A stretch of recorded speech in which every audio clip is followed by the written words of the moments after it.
রোদেলা দুপুর, একটি বড় সবুজ আম গাছে থোকায় থোকায় ছোট কাঁচা আম ঝুলছে। হালকা বাতাসে ডালগুলো দুলছে। 5 বছরের মিষ্টি ছেলে আবির জানালার পাশে বসে বড় বড় চোখে বাইরের আকাশের দিকে তাকিয়ে বৃষ্টির অপেক্ষা করছে। হঠাৎ আকাশ কালো হয়ে মেঘ ডাকল এবং ধুলো উড়িয়ে জোর বাতাস বইতে শুরু করলো।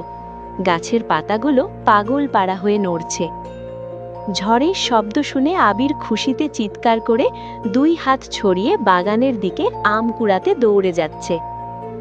বাগানে ঘাসের ওপর পড়ে থাকা একটি বড় টসটসে কাঁচা আম আবির তার ছোট ছোট হাতে বিস্ময় নিয়ে তুলে নিল। আবির পরম মমতায় আমটি বুকের সাথে জড়িয়ে ধরল এবং চোখ বন্ধ করে কাঁচা আমের মিষ্টি ঘ্রাণ নিচ্ছে। তার মুখে চওড়া হাসি।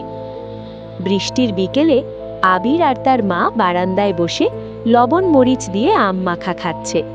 পেছনে ঝিরঝির করে বৃষ্টি পড়ছে।